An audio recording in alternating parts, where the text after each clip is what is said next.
Hi, my name is Aima Janice Kamenso, a financial literacy champion. And here we talk all matters financial literacy and personal finances. Welcome.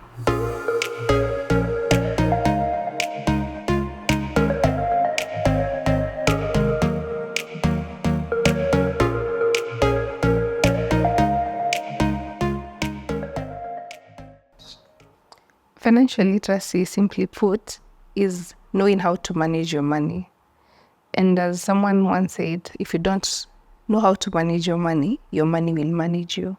So it is very important to learn about financial literacy because it not only affects our bottom line or our bank balances, but it affects very many facets of our lives. Financial literacy and knowing about money affects our emotional well-being. Every time you're stressed about money, it affects you in a negative way. And it goes without saying, when you're stressed, it also affects you physically. Sometimes you're not even able to sleep. If you have bills pending over your head, you're not able to sleep well. So it is very important to learn about money. Also, it affects our relationships. One of the key reasons why people get divorced, for example, is because of finances. So it is very important to learn about financial literacy. The challenge is it is not taught in school, and so we have to go out there and find out this information for ourselves. So a psychologist once said that we learn financial behaviors through interaction, especially first interaction.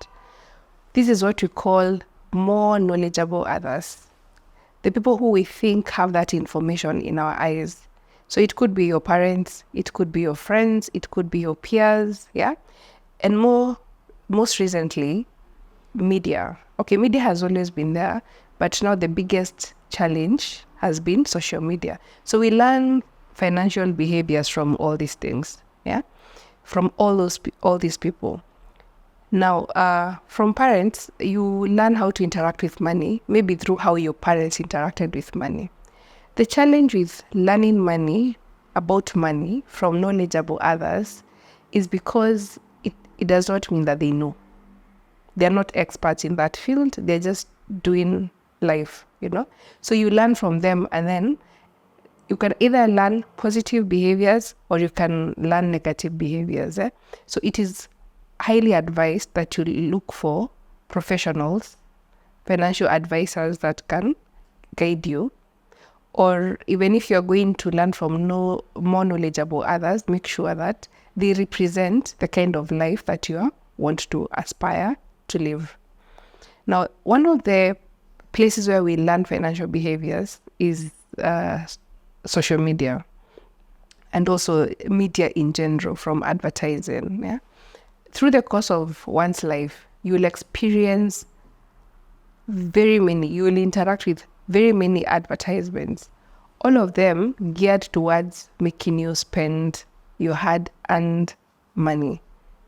So it is very important that you have the financial knowledge to make those decisions, because if you don't, you'll just be going with the wave. And sometimes you can even see influencers, just because they have bought something, or they know you want to do the same. But our financial situations are different. So it is very important to learn financial literacy so that you are able to make your independent decisions and to create or to curate your own financial psychology. So depending on how you first interacted with money or how you have continuously interacted with money, you will develop one of the 4 money scripts. So the first one is money avoidance. So people who ascribe to this money script believe money is bad, money is evil. So how does this affect you? One of the ways it affects you is that if you are employed, you'll, for example, not want to ask for a raise because for you, money is a bad thing. Or you don't want to put yourself out there or to start businesses or to engage in any way that will bring you more money, because to you money is bad. It affects you because sometimes you'll have challenges paying your bills. And as much as you may say money is bad, or you may believe that money is bad, when you're living in this world, you will need money to transact, and it affects almost all aspects of our lives. Yeah. So the other manuscript that there is money worship. These are people who believe that money solves all problems. Now, the problem with ascribing, okay, I'm not saying that there is any good script or bad script, but one of the challenges of ascribing to this money script is because you think money solves everything. And this makes you neglect other aspects of your life that are equally important. For example, relationships. You may destroy relationships because for you can do anything to get money, and you don't care about who you hurt on the way. Or replace more respect. We tend to place more respect on people who have money. That's why you see people want to hang around people who have money. But the truth is, sometimes you end up doing a lot of things to achieve that status. You may end up buying things that you cannot afford, or you do not require for you to satisfy, or to just relate to that manuscript, just to achieve status. You end up buying a car that is too expensive for you, living in a neighborhood that is too expensive for you, because you ascribe to that manuscript. The other manuscript that you have is what you call money vigilance. So people who ascribe to this are very cautious on how they spend, on where they take their money. So you'll find that if you ascribe to this script, you're very good at savings. Yeah. I'm not saying that this is what I encourage, because we are all different, but I think it is important to pay attention to where your money goes. And that is the whole essence of learning about financial literacy. Well, there are quite a number of negative financial behaviors that we find ourselves involved in, mostly because we do not want to think, or we do not have, we don't want to think about the decisions that we are making, or we do not have enough information. One of them is called the ostrich effect. This is where you want to ignore information that will make you feel bad. So for example, if you go to the mall today and you swipe your card, could it be your debit card or your credit card, tomorrow you don't want to look at the statement. Why? Because you know it is going to make you feel bad. And so you end up going on a spending spree, but you do not want to face the consequences of the decisions that you made. The truth is, whether you look at the statement or not, you have already spent that money. And so it is important to pay attention to how we spend our money. The other negative financial behavior is what we call hyperbolic discounting. This is where you want to favor short-term rewards in place of long-term rewards. Like you want to go eat out today, but you don't have any savings, or you have not saved any money for retirement. You're not planning on how you're going to, even if you're a parent, you don't have school fees for your children, or even if you're renting, you don't have money to pay rent at the end of the month, but you're very happy spending money today. Yeah, this is you just favoring short-term gains and avoiding the long-term effects of what your decisions are going to bring.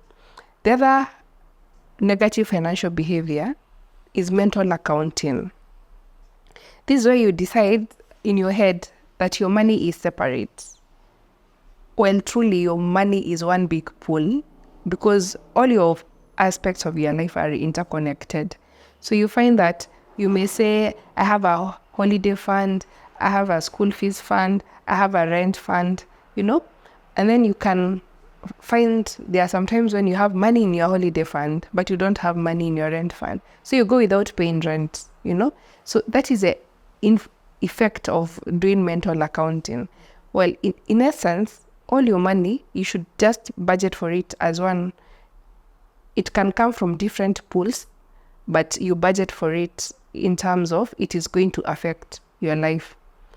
The negative financial behavior is overconfidence. This is where you think you know everything. When you're making all decisions, especially it affects people when it comes to investing. So when you invest, you don't consult, you don't research, you don't read widely, and so you end up making quite bad financial decisions that are going to affect you in the long term. Yeah. Now, the other negative financial behavior I want to talk about is what we call social proofing, or what I would also call what is also called the herd mentality. This is where you want to do things because people are doing them. In this era of social media, we see a lot of social proofing. You want to do what other people are doing. You want to, when people post photos or they've gone for holiday, you also want to go for holiday. When you see people posting photos wearing some certain clothes or doing what, you want to do the same. Now, this one, in your head, you tell yourself, everyone is doing it. And so you want to escape the personal blame of making that decision. But as much as everyone is doing it, it does not mean that it is right or that it is going to work for you. You should start from looking at your financial situation and now work towards your goals so that you are able to make better decisions. So for you to manage financial behaviors, so the first thing is that you have to know that, number one, personal money decisions are very personal. As the term says, personal finance. So they are very personal, which means my goals may not be the same as your goals. The life I aspire to have may not be the same as somebody else's life. And so you want to set your clear financial goals. You want to know at the end of, like, in the next 10 years, this is what I want to have achieved. In the next 20 years, this is what I want to have achieved. Even in the next 6 months, this is what I want to have achieved. And then now work towards those goals. Develop a plan of how you're going to achieve those goals. Yeah, because you need to personalize it. And then the last thing that you need to do is to continuously learn about money. In this age, there are very many places where you can learn about money, so try as much as possible to read books, but try as much as possible to look at financial mentors that, aspire to your beliefs and the lifestyle that you want to lead.